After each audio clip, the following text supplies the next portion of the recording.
Cahn, pastor and Messianic rabbi of Jerusalem Center, Beth Israel in Wayne, New Jersey, which is made up of both Jews and Gentiles, believed to be the largest Messianic congregation in the United States, founder of Hope for the World Missions, a ministry which is a mission to spread the gospel of salvation through the world by television, Bible distribution, radio broadcast, etc.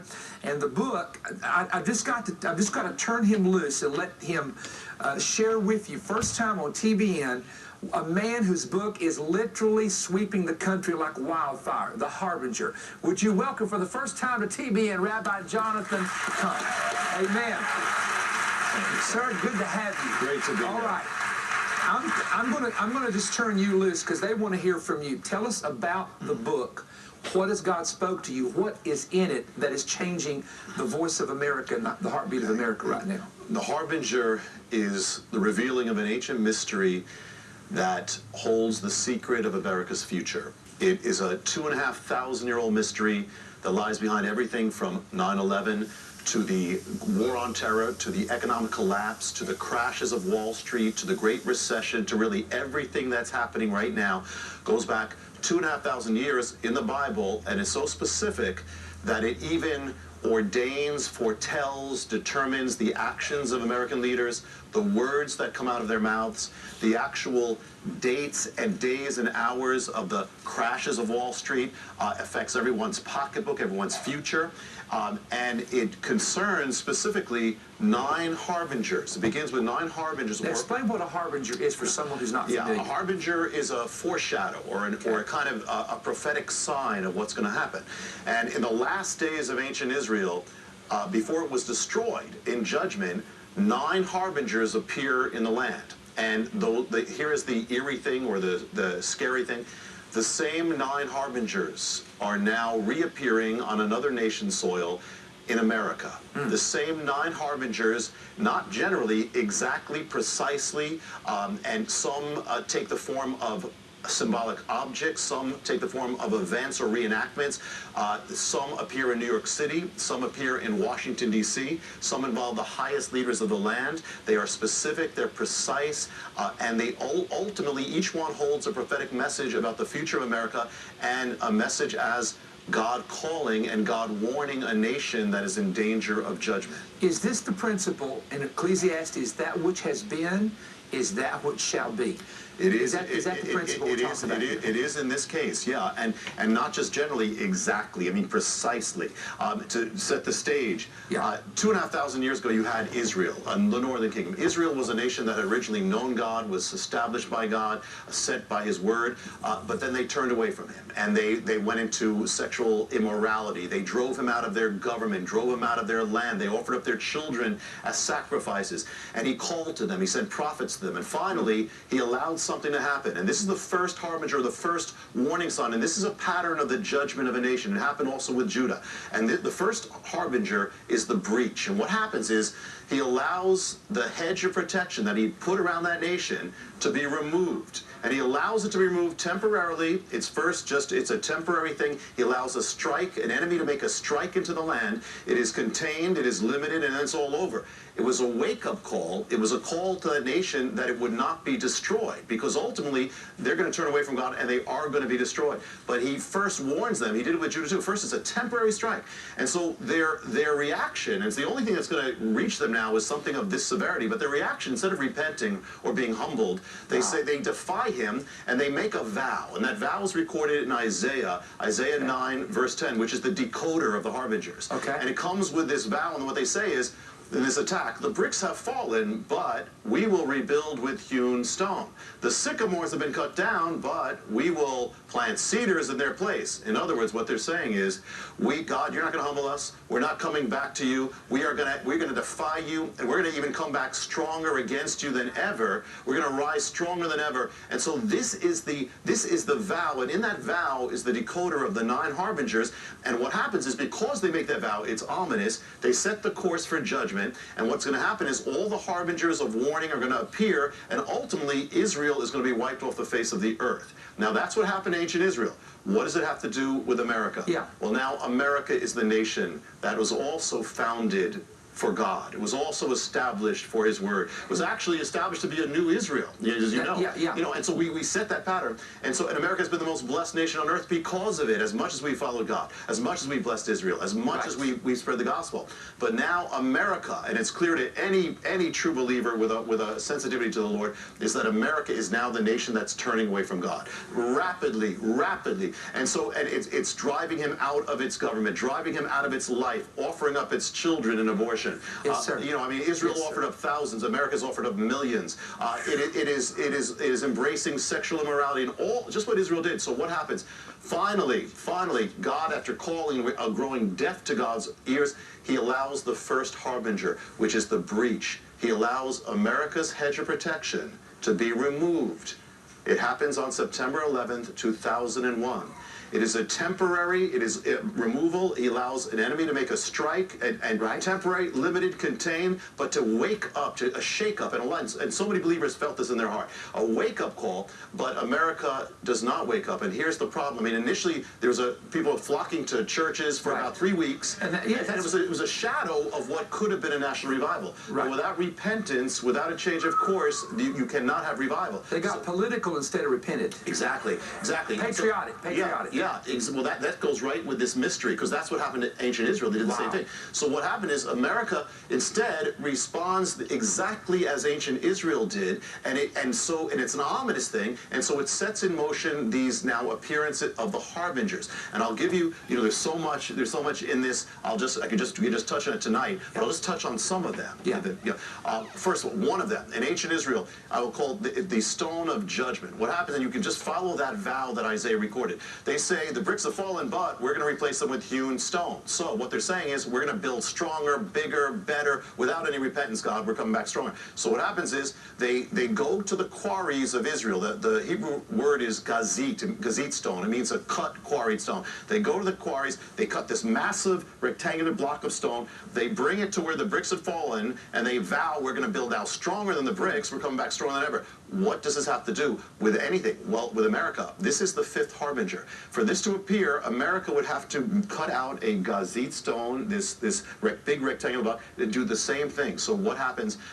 After 9/11, people in New York, something happens at a mountain upstate New York. They go up, they quarry out this massive stone. This literally happened. Yes, literally happened. This gazit stone, it's a biblical gazit stone, 20 tons of rectangular block. They bring it back to New York. They bring it to Lower Manhattan. They have to bring it to where the bricks have fallen. They bring it to ground zero. They lower it on the pavement, and they have a ceremony around the stone. They call it the Freedom Stone. They have American leaders vowing over it, saying we're going to come back stronger, bigger than ever. They have no idea they're reenacting an ancient judgment drama. You go right down Isaiah. He says, then the next verse is, the sycamores have been cut down. Well, what happened is when the attack came on Israel, the enemy destroyed the sycamore trees. Now, the uprooting of a tree or the cutting of a tree is a biblical sign of judgment. God uses the picture again. True. A sycamore is actually also a national sign of judgment, the falling down of the sycamore. God is warning them, I'm going to uproot you if you do not turn back. You're going to be like, you're this tree I planted, but you're going to be uprooted. What does this have to do with America? Because this symbol, this sixth harbinger, would have to be a sycamore. The sign of the sycamore has to appear somehow linked to 9/11. Well, New York is not a place you go looking for agriculture, first of all. And the terrorists were not interested in any of this. They didn't know any of this. What happened is an eerie thing happens. In the last moments of 9/11, as the last tower is coming down, it sends forth a beam, and it goes across and strikes an object that just happens to be standing there at the corner. That object happens to be a tree, and the tree happens to be the sycamore. The sycamore is fallen. And so it's the ancient sign of national judgment. The people of New York, they take the sycamore, they put it on display, they make it a symbol, they call it the sycamore ground zero. They think it's a good thing. People go around, they have no idea. This is the symbol of national uprooting, the sixth harbinger. I'll touch on the seventh harbinger. It says the sycamores have been cut down, and the verse goes on, but we will plant cedars in in their place. And what they're saying... The prophet says this now. Yeah, the prophet is... About Israel's judgment. He's quoting the leaders of Israel who are making this vow of arrogance. God says, you're doing this in arrogance, you're defying me. So here's another symbol. They say, okay, God, you may have allowed the sycamore to be struck down, but we are going to take a stronger tree, the cedar, and we're going to do this kind of ceremony. We're going to take this, we're going to plant it exactly where the fallen tree had stood, the sycamore, but this is going to be a stronger one. So they do this as an act of defiance. And so what could this have to do with America? For the seventh harbinger to appear, what happens is 3 years or 2.5 years after 9/11, a tree appears in the sky over ground zero. It is being lowered by this crane. They lower it down into this soil. First of all, what kind of trees? Well, let me just say the word in Hebrew, in English, we have the word cedar, but of course they didn't speak English. They spoke Hebrew. The word is erez or erez tree. It means it can mean a cedar. It also means it means literally an evergreen, conifer, panaceae tree or pine tree. That's the best actually definition. So what happens is they lower this tree into the earth on ground zero. What tree is it? It's not a sycamore. The tree is a conifer, a panaceae tree, the biblical erez tree of Isaiah 9:10. And where do they lower it? They lower it into the exact spot where the sycamore had stood. And they do the actual Hebrew act. They have a ceremony around the tree. They call it the tree of hope, and they vow these. This is a sign of human will and confidence. And they have no idea. Nobody's planning this. I don't want to say nobody's trying to do this. Right. It's just the harbingers are manifesting. Now it gets even more eerie, and that is that. The next harbinger, the eighth harbinger, is the vow itself. In ancient Israel, they said the vow. Isaiah records it. But who would have said it? The people could have said it, but the leaders had to have said it for it to be prophetically significant. Right. They represent the nation, and they are setting the course. So for this to happen, the leaders would have been in Samaria, that's the capital city. So here, for this harbinger, this was what would have to happen, the harbinger of the utterance or the vow. A leader of the land would have to vow this vow of defiance linked to 9/11 and in some way, and it would have to be done in the capital city as a public statement, a public vow. So could this happen? What American leader in the right mind is going to pronounce a pronouncement really of judgment on the nation? That's what it is. It's identifying, it would be identifying America with a nation under judgment. So the amazing thing is, 3 years after 9/11, on the actual anniversary of 9/11, an American leader comes in Washington, D.C., a gathering, a caucus. He's a Democrat vice presidential candidate. It was John Edwards.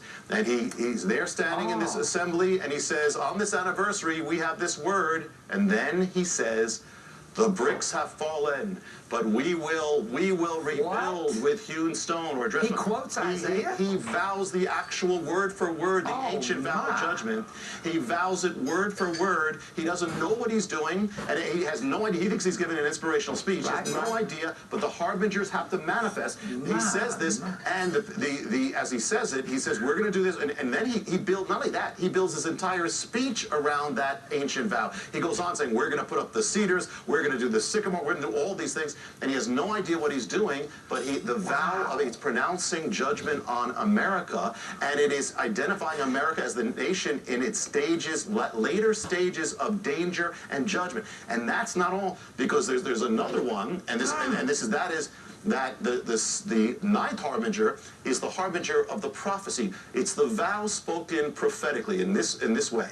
They said the vow, but then the prophet records it. It becomes a prophetic word. It becomes part of the national record of Israel. And they also say it. They say, we're going to do this before they do it. It's going to happen. Everything they vow is going to happen. So they had to say it sometime after the attack. So could this have happened sometime around the time of 9/11? An American leader saying it as it's about to happen. Well, the eerie thing is, it happens. On the day after 9/11, the very day after, the morning after, we were all in shock. We missed it. What happened is, on that day, the government gathers on Capitol Hill. Yeah. It is the Congress. They're going to make America's going to make its response to 9/11.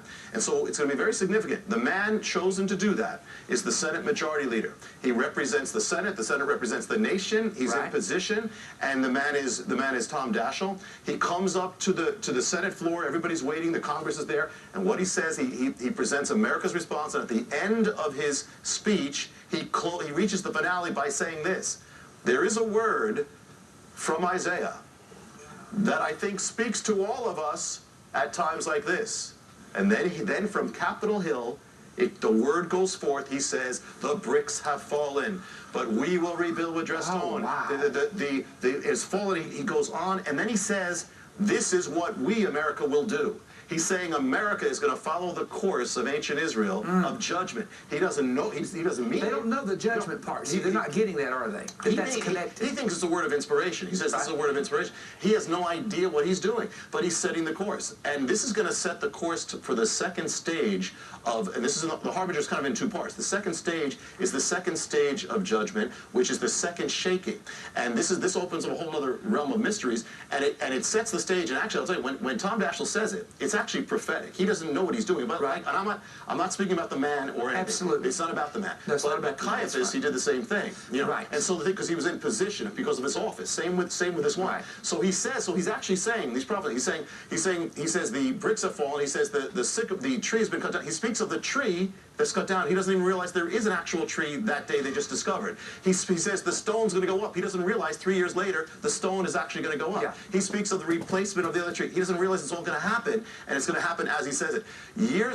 What's going to happen here? This is the next part of the mystery. We're still in it. It's affecting everything right now, and that is that if you look at the commentaries on this part of Israel's history, and what they say about Isaiah 9:10 is that because Israel rejected this warning from God, this first calamity, it's going to bring a second calamity on the nation. So this is the second part now. So what you're saying here is that we've seen the fulfillment of an ancient parallel from Isaiah in our day. Yes, exactly. But now if we follow through with what Isaiah says further, we're about to go there. Is that right? Is that what you're saying? It is exactly. And the interesting thing is that here it's Isaiah 9:10 is the vow. The next verse that begins the judgment is called Isaiah 9:11. Interesting, because that's the thing, and that leads into the rest. And my hair just stood up when you said that. Good, great. And that means there's going to be something else that's going to happen. The first shaking, and these are really the biggest events of the last 10 years. The first shaking, it strikes buildings, it strikes the land. Okay. But the second shaking is going to strike the very power of America itself, and that is the very power of the American economy, the American finance. It's going to be, it's going to collapse. And the thing is, and it's going to be, that also is going to be linked to this ancient mystery. And in fact, the American government would take a fateful act, and we won't have time to go into it, but they would make a decision that would cause the whole collapse, and they would do it, turn out on the anniversary of the day the vow was proclaimed on Capitol Hill of defiance, on the anniversary. And so there are mysteries here. One, and I'll just barely mention some, and then we'll touch on one. Okay. And one is in the book is called the Isaiah 9:10 effect. That everything that's happening right now goes back to this ancient mystery in Isaiah, and from the dust of 9/11 is actually causing everything that's happening. I mean, from that day of 9/11, the economy, everything. Another one is called the three witnesses, and that is that there's the principle of two or three witnesses to a matter of judgment. Right. Well, there has actually been three witnesses to the matter of America's judgment who have stood up and not knowing what they're doing. And I won't go into detail except again we don't have time. But except that the last one goes up to the White House itself. And the next one is called the mystery of the uprooted. That there was a sign when America began its rise as financial superpower of the world. There was a sign on that day given, a prophetic sign. That sign reappears on 9/11, and now in a different form that foreshadows the fall of the American superpower. Now, the one we'll touch a little bit is called the mystery of the Shemitah, and that is, and you know about it, certainly under one form, and that is that every 7 years Israel had a rest, Sabbath rest. And so everything came to a standstill, buying, selling, all that. The economy came to a standstill. And so on the very last day, all debts had to be wiped away. On the last day of that 7th year, all debts, all credit wiped away. And the nation's financial accounts are wiped clean. Now, this would be a good thing, except that what the problem was, as Israel turned away from God, they stopped doing this, and they drove God out of their life. They pursued money and gain ahead of it. And so what happens is the Shemitah is going to come back, the Sabbath is going to come back as a sign of judgment. And so when they're taken into captivity, the sign of how long they're being in captivity was the sign of the Shemitah. That's right. So what does this have to do with America? And let me just say one thing. The day that this would all come crashing down, the wiping out of the nation's financial accounts, was the 29th day of the Hebrew month of Elul 29. Okay. America. Now, America's not under the law to do this. However, as a prophetic sign, the Shemitah becomes a sign against a nation that has driven God out of its life, that has pursued gain and money ahead of God, and it is the sign that specifically touches the financial realm of a nation, and wipes it clean. The key is 7 years, 7 years. We talk about the first shaking, 9/11, second shaking collapse. When did they happen? First one is 2001. Second one, 2008. Happened 7 years apart. Yeah. To when did the collapse happen? In September. That is 7 years to the month of 9/11. When? To the second week of September, 7 years to the week of 9/11. In fact, when America's commemorating 9/11, the second shaking is being set in motion on Wall Street. And it goes deeper. And if you go, what was the biggest, greatest day of the collapse? It happened at the end of September. It was the greatest stock market crash in Wall Street history. If you remember, a strange thing happened that day when they rang the bell. It wouldn't ring. The Wall Street bell refused to ring. They took it as an omen. What happened is it crashes over 700 points, greatest crash in Wall Street history. When did it take place? It took place on the 29th day of Elul, the day appointed to wipe away a nation's financial accounts, a day of judgment against a nation that has driven God out of its life, and all that on that day. And what happened? It was a Shemitah. It was the wiping away of credit, wiping away of debt, wiping away of stock market, all that, and it spreads. And then if you go back 7 years, it's a 7-year mystery, go back 7 years, and you find in September of 2001, it wasn't only 9/11, it was the other greatest crash in American history. And when did that stock market crash take place? On the 29th day of Elul, the exact same day appointed for judgment. The two greatest crashes up to that day, up to those days, happened on the Hebrew day appointed for the judgment of a nation's financial realm, exactly 7 years apart. Do you remember the numbers? If I'm not mistaken, it was 777, the stock market The mystery of sevens. And gold went up to 888. Yes. You're like a trial. You're in a trial as gold is tried in the fire. 888 is the number of Jesus in Greek. Lord Jesus Christ. Yes, it is. Yes, and you just pointed something. It's a mystery of seven. Remember what the Shemitah is about seven. It's about seven. So that whole day is marked with seven. How much was wiped out? 7% was wiped out. That's right. On the seventh day, 777's wiped out. So it's so much we can barely touch on. But let me try to do one. Just get one more in there because we just touch on the things that are in there. But here's one thing because it's going to bring it home, and that is this: there is a principle in Scripture that it happens when Solomon gathers the nation to the Temple Mount. The nation is complete, got a temple. He dedicates it to God. They pray, they dedicate Israel to God, the Temple Mount, all that. He speaks about the future generations that they fall away, all this prophetic, they pray. Now, could there be a parallel well, before that? He says this, so the dedication ground is the Temple Mount. That's a consecration ground. But years later, when Israel totally rejects God, the judgment or the calamity is going to come back to that Temple Mount ground. It's going to destroy the temple, and it's a principle that the judgment or the calamity comes back to the nation's ground of consecration or dedication. And so, what could this have to do with America? Wow. America's first day as a nation was in New York City. Well, actually, the first day was Washington is inaugurated as president, and that's in 1789. That's April 30th. And so, it parallels. It's a day of prayer. It's America's first day as a fully formed nation. Washington actually gives a prophetic warning on that day, where you can't go into it, but about if America ever turns away from God. And he gives this warning. Then he leads the government on foot to a place to pray and dedicate the government and America to God. They go to Little Stone Chapel. If we can find out where that is, we will identify the nation's mystery ground here. So where was it? The first capital of America wasn't Washington, D.C., wasn't Philadelphia, it was New York City. That's right. And where? It was in Lower Manhattan. Where did they go to dedicate America to God? Where is America's consecration ground? It is the corner of Ground Zero. America was consecrated to God at Ground Zero. In fact, Ground Zero was part of the church land. It is Ground Zero.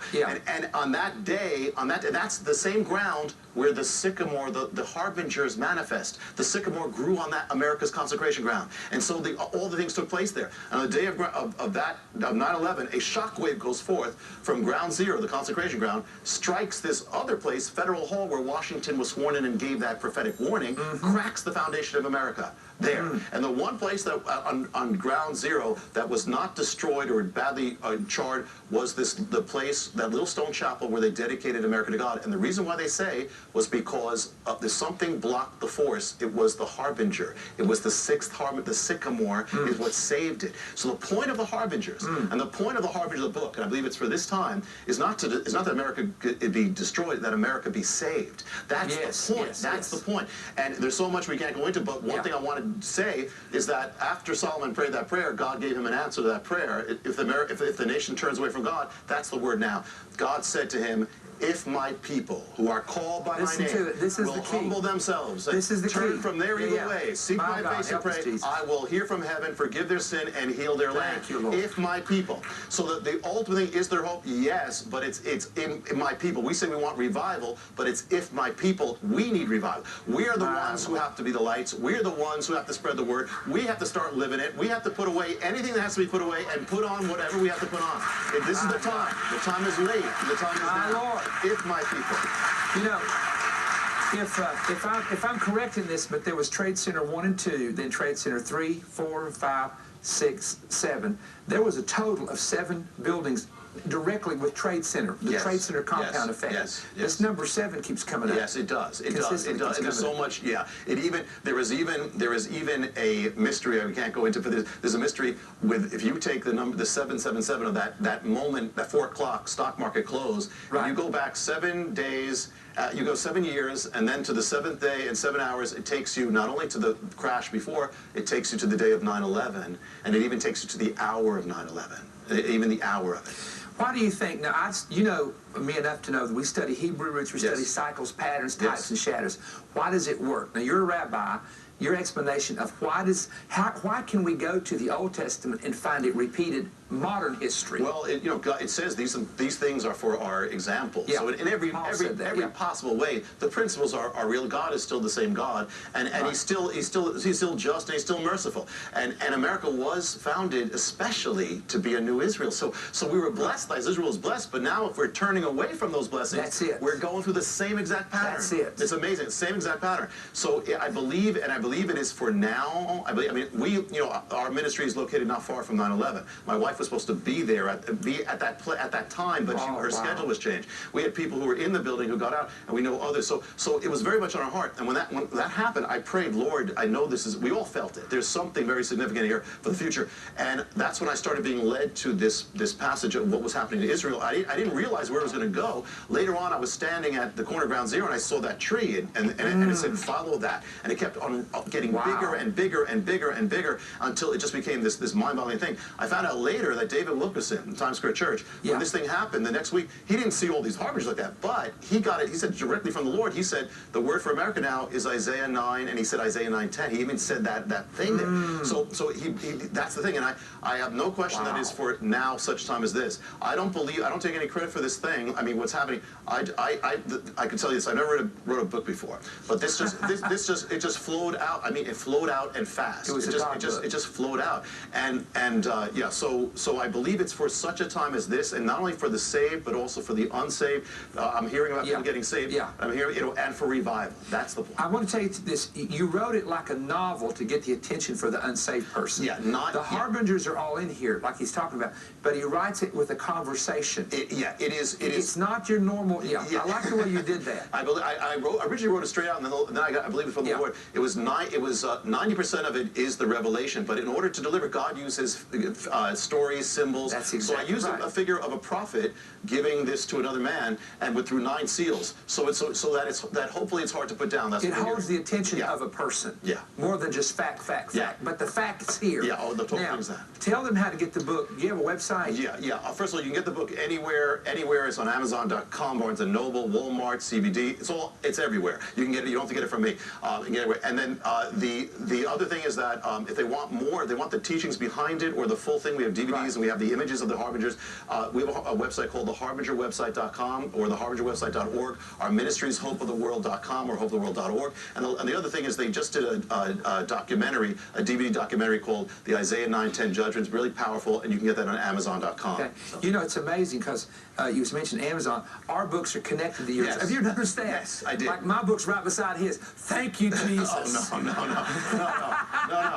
Because he's in the top 10. I ain't made it there. But I'm saying that jokingly, but at the same time, it's a blessing because when you people are sending me this and they're saying you got to read it. I said, well, I've already gone through it, but it's fascinating because I love Hebraic root study. You know that from our ministry. First time I've met you, but I have partners of mine in Cleveland who are partners of yours. Okay. And so they've been telling me about you for quite some time. And folks, I want to tell you something. This is a word from the Lord for America. And I don't want you to